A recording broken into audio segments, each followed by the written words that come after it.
what's the best density of the immersion tanks, let's say power density or server density in the immersion tanks. So I would say that it's that the immersion cooling means less density actually. And I will elaborate, I will explain. Obviously, it's super dense in terms of that we have less limitations in terms of than the air cooling, obviously. Compared to the air cooling, it's super dense. But let's think about comparison between one cooling method, which is direct to chip, and the other one would be immersion cooling. Immersion cooling is generally less dense than the both air cooling systems and the immersion cooling systems. And there's a big lie in the industry that you can actually use immersion cooling.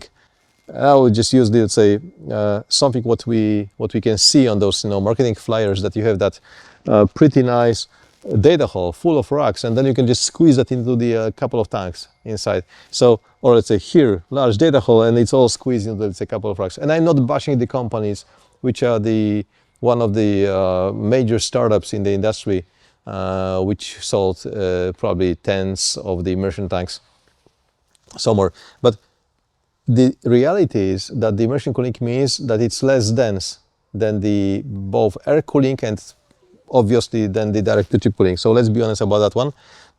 And we actually made kind of a comparison. So I basically checked, well, how many servers we can put into the area of let's say 200 square meters, and how many racks I can squeeze that. And I found, well, it would be about 90 racks. 80 racks times, let's say, 42U rack space. So, well, we get into the maximum capacity which you can get with the even air-cooled systems.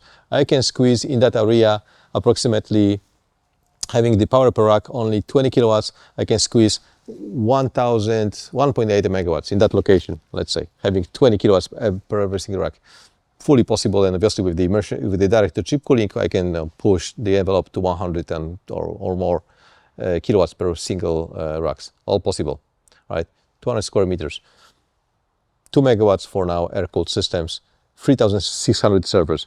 But then I try to squeeze, and again, you recognize the shape immediately, but I try to squeeze as much of the other company tanks, those big tanks, into the, let's say, location, and I have only 1,344 servers and more or less the same capacity.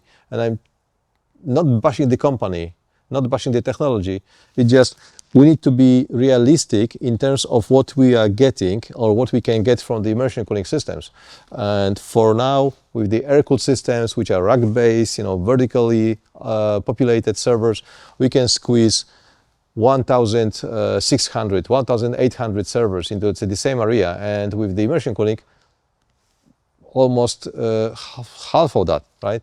So immersion cooling doesn't mean necessarily better density. It means better maintenance for sure. It means complete heat reuse. It means savings on the HVAC systems, because we don't need HVAC systems. Basically, we just need ventilation.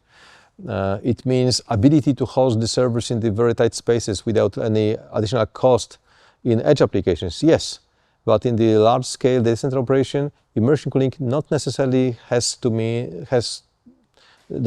not necessarily that would be most dense or power dense or server dense system.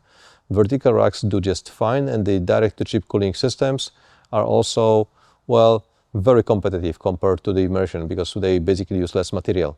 So, having said that, immersion cooling, great concept, great idea, 100% heat reuse, warm water cooling, edge applications, yes, but in terms of the density, well, even air-cooled systems are less dense, and so don't get into the, let's say, that web of lies, which is pushed by those different suppliers, that the immersion cooling allow you to resign from all your data hall and squeeze all the servers inside of the immersion tanks. It's not true really.